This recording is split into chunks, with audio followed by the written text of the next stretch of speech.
Hello, scholars. It's Wednesday, May 6th. We've got to read 123, really 124. We left off on 123 yesterday. So 124, we might review 123. We're going to read up to 133, so just about 10 pages today, and then we're going to complete that second part in our reading guide. So let's take a quick look at our questions before we begin reading. How does Bradbury personify Mr. and Mrs. Black's house? We know that from our reading and assignment yesterday, that is the place where Montag ended up. Mr. Black is a fellow fireman. How does Montag justify? So if you're justifying something, you're trying to make what you did right. So how does Montag justify what he does to Mrs. Black and her house on 123 to 124? Next, how does the above, so the personification and the justification, enforce the idea of Montag as an anti-hero? So we talked about earlier, after he killed Beatty, well, does this make him a hero or does this make him an anti-hero? Where does Faber tell Montag to go and why? Remember, Faber is the little old dude who was previously in his ear. What does Montag discover on the bottom of 126? Then you're going to take a look at the structure on pages 130 to 131 and explain to me why Bradbury, the author, mixes long and short sentences. What's he trying to show here? What literary device is used in the paragraph on page 131 beginning with "he shouted"? Just identify the literary device. Okay, sorry guys, I think I've been having some technical difficulties. Why am I struggling now? Okay, I think I'm good. So last thing is, why does Bradbury do this? Why does Bradbury use this literary device? And then finally, you're going to examine the entire structure of page 132. How does it help to build suspense? Cool. So now why don't we go ahead and start reading to 123. So on 123, we want to know, how does he personify Mr. and Mrs. Black's house? Let's see, where do I want to pick up? The house was silent. Montag approached from the rear, creeping through a thick night-moistened scent of daffodils and roses and wet grass. He touched the screen door in the back, found it open, slipped in, moved across the porch, listening. "Mrs. Black, are you asleep in there?" he thought. "This isn't good, but your husband did it to others and never asked and never wondered and never worried. And now, since you're a fireman's wife, it's your house and your turn, for all the houses your husband burned and the people he hurt without thinking." The house did not reply. He hid the books in the kitchen and moved from the house again to the alley and looked back, and the house was still dark and quiet, sleeping.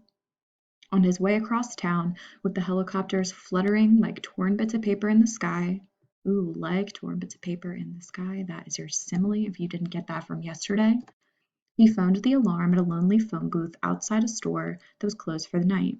Then he stood in the cold night air, waiting, and at a distance,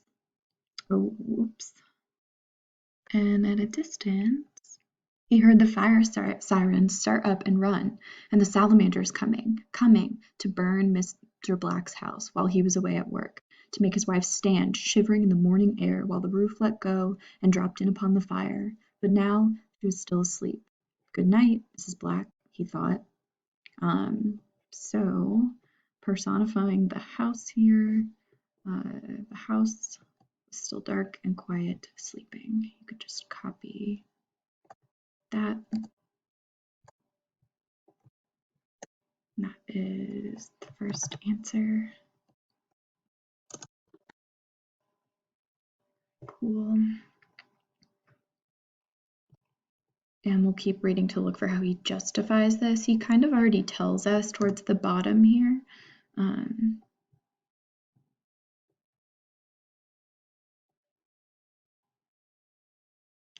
It's your house and your turn, for all the houses your husband burned and the people he hurt without thinking. I'm going to copy that. and then just paste it in my guide.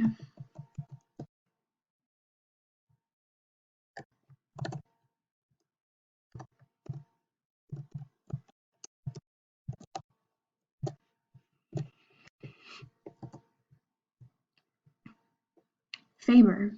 Another rap, a whisper, and a long waiting.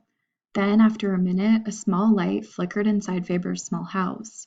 After another pause, the back door opened. They stood looking at each other in the half-light, Faber and Montag, as if each did not believe in the other's existence. Then Faber moved and put out his hand and grabbed Montag and moved him in and sat him down and went back and stood in the door listening. The sirens were wailing off in the morning distance. He came in and shut the door. Montag said, "I've been a fool all down the line. I can't stay long. I'm on my way God knows where." "At least you were a fool about the right things," said Faber. "I thought you were dead. The audio capsule I gave you. Burnt. I heard the captain talking to you and suddenly there was nothing. I almost came out looking for you. Captain's dead. He found the audio capsule. He heard your voice. He was going to trace it. I killed him with the flamethrower." Faber sat down and did not speak for a time. "My God, how did this happen?" said Montag. "It was only the other night. Everything was fine, and the next thing I know, I'm drowning. How many times can a man go down and still be alive? I can't breathe. There's Beatty dead, and he was my friend once, and there's Millie gone. I thought she was my wife, but now I don't know. And the house all burnt, and my job gone, and myself on the run, and I planted a book in the fireman's house on the way. Good Christ, the things I've done in a single week." "You did what you had to do. It was coming on for a long time." "Yes, I believe that, if there's nothing else I believe. It saved itself up to happen. I could feel it for a long time. I was saving something up. I went around doing one thing and feeling another. God, it was all there. It's a wonder it didn't show on me like fat. And now here I am, messing up your life. They might follow me here." "I feel alive for the first time in years," said Faber. "I feel I'm doing what I should have done a lifetime ago. For a little while, I'm not afraid. Maybe it's because I'm doing the right thing at last. Maybe it's because I've done a rash thing and don't want to look the coward to you. I suppose I'll have to do even more violent things, exposing myself so I won't fall down on the job and turn scared again." "What are your plans?" "To keep running. You know the war's on, I heard." "God, isn't it funny?" said the old man. "It seems so remote because we have our own troubles." "I haven't had time to think." Montag drew out $100. "I want this to stay with you. Use it any way that'll help when I'm gone. But I might be dead by noon. Use this." Faber nodded. "You'd better head for the river if you can. Follow along it. And if you can hit the old railroad lines going out into the country, follow them. Even though practically everything's airborne these days and most of the tracks are abandoned, the rails are still there, rusting. I've heard there are still hobo camps across the country, here and there. Walking camps, they call them. And if you keep walking far enough and keep an eye peeled, they say there's lots of old Harvard degrees on the tracks between here and Los Angeles. Most of them are wanted and hunted in the cities. They survive, I guess. There aren't many of them, and I guess the government's never considered them a great enough danger to go in and track them down. You might hole up with them for a time and get in touch with me in St. Louis. I'm leaving on the 5 a.m. bus this morning to see a retired printer there. I'm getting out into the open myself at last. The money will be put to good use. Thanks, and God bless you. Do you want to sleep a few minutes? I'd better run. Let's check." He took Montag quickly into the bedroom and lifted a picture frame aside, revealing a television screen the size of a postal card. "I always wanted something very small, something I could talk to, something I could blot out with the palm of my hand if necessary, nothing that could shout me down, nothing monstrous, big. So, you see," he snapped it on. "Montag," the TV set said, and lit up. Montag. The name was spelled out by voice. Guy Montag. Still running. Police helicopters are up. A new mechanical hound has been brought from another district. Montag and Faber looked at each other. Mechanical hound never fails. Never since its first use in tracking quarry has this incredible invention made a mistake.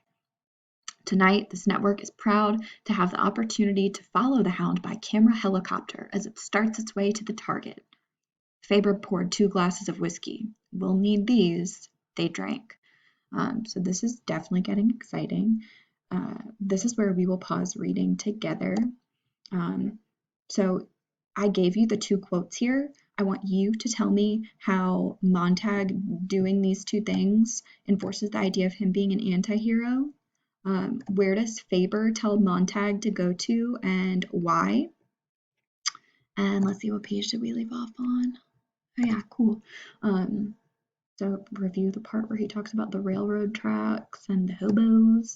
To answer that question, what does Montag discover at the bottom of 126? So really, what do they find out when Faber turns on his little TV? What is after him specifically? We just read it. That's a huge hint.